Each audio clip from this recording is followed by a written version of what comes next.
Yeah, it was nice to get a result against the defending national champion here.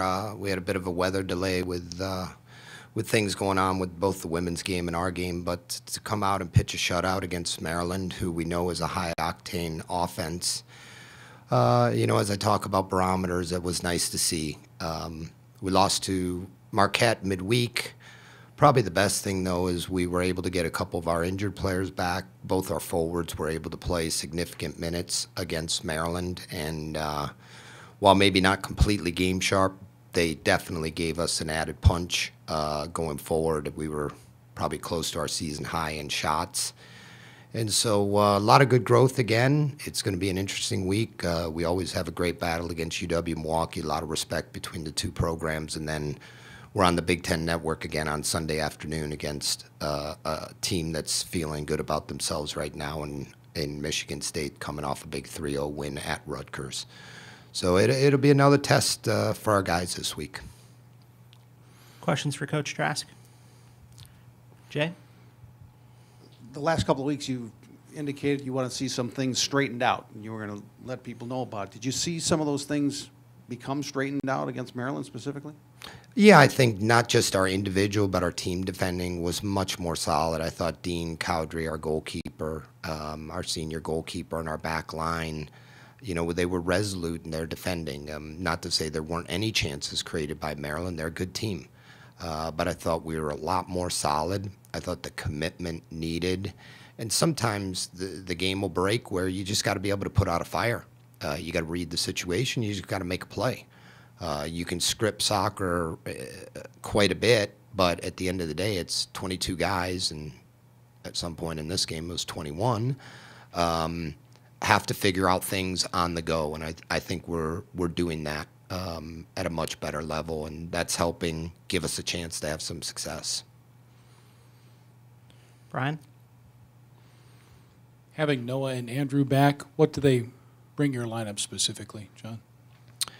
It's not just that, going into the season, they would have probably been the two guys that you look at as the goal scorers on the team with what they did last year. They also just bring a physicality to us. They're playmakers. They're athletic. They're competitive.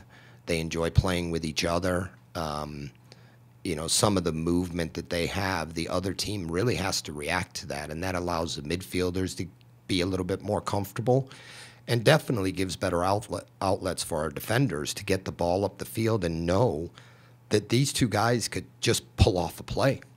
Sometimes it's just pulling off a play, making the other team react to you. And, yeah, it was great to have him back out there. Noah played 110 minutes. Unbelievable considering the injuries that he's battled this year. And Andrew went into halftime and didn't come out the rest of the game either. So that was a great sign. Physically, they're probably a little bit further along, and I compliment our training staff and our strength and conditioning guys. When guys miss 2, 3, 4 weeks, you really worry about, are they going to be match fit? Both those guys look pretty good, all things considered. We'll get some work into them today and then get them ready for Wednesday, and then we've got a bit of a break again before Michigan State. So, no question that having those two young men back really helped us. Todd? Just curious, given all the injuries and changes you've had in the lineup this year, have you had to adjust your team's shape at all through the season? From how you'd prefer to be, I guess, or how you thought this team might look at the start of the season? No question, and a good question, Todd.